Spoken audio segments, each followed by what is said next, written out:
Hello everyone, আমি প্রকাশ দাস। চলো আজকে একটি নতুন ভিডিও নিয়ে আজকে ভিডিওতে আমরা আলোচনা করব বাংলাদেশের সেরা 5টি সাবজেক্ট নিয়ে, অর্থাৎ যারা পলিটেকনিকে পড়তে চান তাদের জন্য সেরা 5টি সাবজেক্ট নিয়ে। তো এই বিষয়টা অনেকে আমাকে কমেন্টের মাধ্যমে জানিয়েছিলেন, যার কারণে আমি এই বিষয় নিয়ে নতুন একটি ভিডিও তৈরি করছি।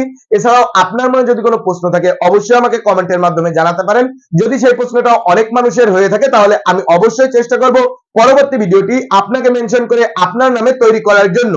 অর্থাৎ আপনাদের জানা প্রশ্নের উত্তর, আপনারা প্রায় এসএসসি পরীক্ষা পাশ করে বের হয়েছেন, এখন পলিটেকনিকে যারা ভর্তি হতে ইচ্ছুক তাদের অবশ্যই এই সমস্ত বিষয়গুলো জানা উচিত বা জানা প্রয়োজন, যে কারণে আমি সেই সমস্ত বিষয়গুলো নিয়ে আলোচনা করার চেষ্টা করব। এছাড়াও আপনি যদি আমার চ্যানেল নতুন হয়ে থাকেন তাহলে অবশ্যই আমার চ্যানেলটি সাবস্ক্রাইব করে রাখবেন, তাহলে ডিপ্লোমা ইন ইঞ্জিনিয়ারিং এর সকল ভিডিওগুলো কিন্তু সবার আগে পেয়ে যাবেন। তো যাই হোক, চলে আসি বিষয়টা নিয়ে। পলিটেকনিকের সেরা 5টি সাবজেক্ট। এখন কথা হচ্ছে, আমি এই সাবজেক্ট গুলোকে এরকম ভাবে কেন সাজালাম? এগুলো তো অন্যরকম ভাবে হতে পারতো, তাই না? আমি এইভাবে কেন সাজালাম দেখেন, আসলে সেরা সাবজেক্ট বলতে আমরা কোন বিষয়গুলোকে বুঝি সেই জিনিসটা আগে জানতে হবে। তো প্রথমত আমাদের যে টার্গেট থাকে সেটা হচ্ছে চাকুরি। তো এই চাকুরি আবার দুই রকমের, একটা হচ্ছে সরকারি আর একটা হচ্ছে বেসরকারি।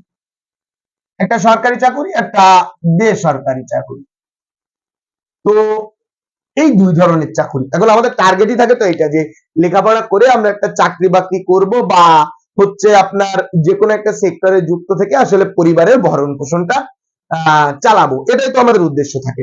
তো এখন দেখেন যে বিষয়টা হচ্ছে যে আমাদের যে সেরা 5টা সাবজেক্ট আছে, এই 5টা সাবজেক্টের ভিতরে আমরা যদি সিভিল ইঞ্জিনিয়ারিং এর কথা বলি, তো সিভিল ইঞ্জিনিয়ারিং এর সরকারি চাকরির ক্ষেত্রে যত নিয়োগ হয় অন্য 3টা ডিপার্টমেন্ট বা 4টা ডিপার্টমেন্ট মিলেও ততগুলো নিয়োগ আসে না, এরকম বলা চলে। তাহলে নিঃসন্দেহে সিভিল সবথেকে ভালো সাবজেক্ট সরকারি চাকুরির জন্য।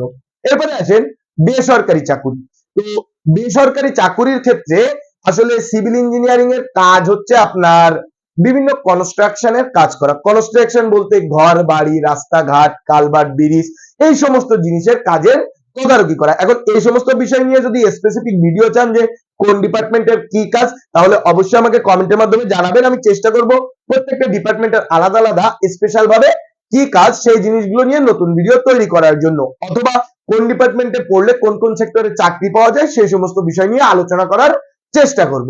তো এবার আসেন যে তাহলে সিভিলের কাজটা নিশ্চয়ই বুঝতে পেরেছেন বা সরকার, সুতরাং নিঃসন্দেহে বলা যায় সিভিল সব থেকে ভালো ডিপার্টমেন্ট, এবং সারা বাংলাদেশের সকল পলিটেকনিকে না, ম্যাক্সিমাম পলিটেকনিকে 99.99% ফ্যাকাল্টিতে আসলে সিভিল আছে, অর্থাৎ সেখানে চান্স পাওয়ারও সুযোগ বেশি। এবং যে সমস্ত বেসরকারি পলিটেকনিক আছে সেই সমস্ত পলিটেকনিকেও কিন্তু আসলে সিভিল টেকনোলজি অবশ্যই থাকে। এরপরে আসেন মেকানিক্যাল। তো মেকানিক্যাল এবং ইলেকট্রিক্যাল এই সমস্ত সাবজেক্ট গুলোতে চাকরির বাজার মোটামুটি সমান, মানে আপনি যদি সরকারি চাকরির কথা বলেন তাহলে এদের চাকরির বাজার মোটামুটি সমান, দেখা যাচ্ছে বছরে একটা মোটামুটি নিয়োগ আসলে আসে এই মেকানিক্যাল এবং ইলেকট্রিক্যাল সরকারি চাকরির ক্ষেত্রে। তো আর বেসরকারি চাকরির ক্ষেত্রে বাংলাদেশে বর্তমানে, আগে কিন্তু ইন্ডাস্ট্রি ক্ষেত্রে বাংলাদেশ এতটা উন্নত ছিল না, বিগত কয়েক বছরে করছে। সুতরাং যত দিন যাচ্ছে তত মেকানিক্যাল এবং ইলেকট্রিক্যাল ইন্ডাস্ট্রি সেক্টর যত আপগ্রেড হবে, মেকানিক্যাল এবং ইলেকট্রিক্যালদের চাকরির চাহিদা বা সুযোগ সুবিধা তত বৃদ্ধি পাবে। আগে কিন্তু মোটেই ছিল না বললেই চলে, বাট বর্তমানে বিভিন্ন ধরনের ইন্ডাস্ট্রি আপগ্রেডেড হওয়ার কারণে মেকানিক্যাল এবং ইলেকট্রিক্যাল ডিপার্টমেন্টের জবের চাহিদা প্রচুর পরিমাণে হিউজ অ্যামাউন্টে বৃদ্ধি পেয়েছে। এরপরে আসেন কম্পিউটার। তো এই কম্পিউটার সেক্টর, এখন অনেকের মনে এরকম ধরনের প্রশ্ন আসতে পারে, কম্পিউটার সেক্টরকে আমি 4 নম্বরে কেন রাখলাম? বিষয়টা হচ্ছে দেখেন, কম্পিউটার সেক্টর এমন একটা সেক্টর যে সেক্টরে আমি যদি বেসরকারি চাকরির কথা বলি, হিউজ অ্যামাউন্ট অফ চাকরি, বেসরকারি চাকরি, যেটা অন্য কোনো ডিপার্টমেন্টে কল্পনাও করা যায় না। যদি আপনি আপনার সেক্টরকে যথাযথভাবে কাজে লাগাতে পারেন, আপনি ঘরে বসেও মাসে মাসে লক্ষ টাকা ইনকাম করতে পারেন, প্রোগ্রামিং শিখে, কোডিং শিখে, এই সমস্ত কাজ, মানে কম্পিউটারের কি কাজ, এই সমস্ত জিনিসগুলো যদি জানতে চান অবশ্যই কমেন্টের মাধ্যমে জানাবেন। আমি চেষ্টা করব সেই সমস্ত বিষয় নিয়ে নতুন ভিডিও তৈরি করার জন্য।